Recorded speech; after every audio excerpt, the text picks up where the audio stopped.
Վարչապետ Նիկոլ Փաշինյանը ծննդյան օրվա առթիվ միջազգային գործընկերներից շարունակում է ստանալ շնորհավորական ուղերձներ, առողջություն, բարօրություն եւ հաջողություններ։ Ռուսաստանի նախագահ Վլադիմիր Պուտինի բարեմաղթանքներն են Հայաստանի ղեկավարին։ Ընդունեք անկեղծ շնորհավորանքներ ձեր ծննդյան օրվա առթիվ, մեր երկրների եւ ժողովուրդների միջև հարաբերություններն ավանդաբար կրում են բարեկամական բնույթ, եւ մենք շահագրգռված ենք դրանց հետագա առաջընթաց զարգացմամբ։ Հայրենիքի արմատական շահերին ձեր նվիրվածությունը եւ առաջնորդական որակները ձեզ արժանի հարգանք են բերել, ինչպես երկրի ներսում, այնպես էլ դրա սահմաններից դուրս։ Ղազախստանի նախագահ Կասիմ Ժոմարթ Տոկաևի շնորհավորական ուղերձն է։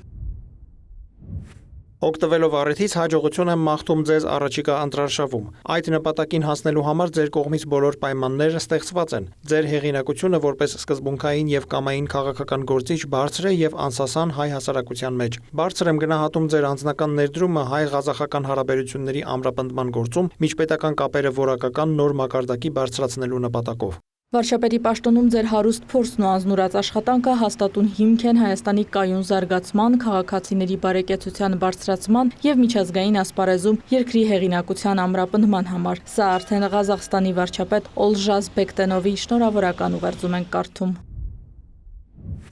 Ղազախստանը բարձր է գնահատում ձեր անձնական ավանդը մեր բազմակողմանի միջպետական կապերը որակական նոր մակարդակով խորացնելու եւ հայ-ղազախական հարաբերություններն ամրապնդելու գործում։ Վստահ եմ, որ երկու երկրների կառավարությունների համակարգված աշխատանքն այսուհետ եւս կնպաստի բոլոր ոլորտներում Ղազախստանի եւ Հայաստանի միջև գործակցության դինամիկ զարգացմանը։ Բարեկամության, փոխըմբռնման, փոխադարձարգանքի եւ վստահության պատմական ավանդույթները կազմում են Տաջիկստանի եւ Հայաստանի փոխհարաբերությունների հուսալի հիմքը։ Տաջիկստանի նախագահ Էմոմալի Ռահմոնի շնորհավորական ուղերձում նաեւ նշվում է. Հայաստանի շահերին ձեր անձնվեր ծառայությունը երկրի սոցիալ-տնտեսական զարգացման ապահովման եւ միջազգային ասպարեզում նրա հեղինակության ամրապնդման ուղղված հետեւողական ջանքերն արժանի են բարձր գնահատականի։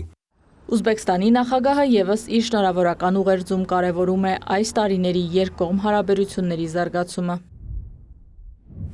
Համոզված եմ, որ մեր համատեղ ջանքերի շնորհիվ մեր պետությունների միջև գործնական համագործակցությունը կշարունակի զարգանալ ի շահ մեր երկրների ժողովուրդների։ Իսկ Թուրքմենստանի նախագահի շնորհավորական ուղերձում կարդում ենք.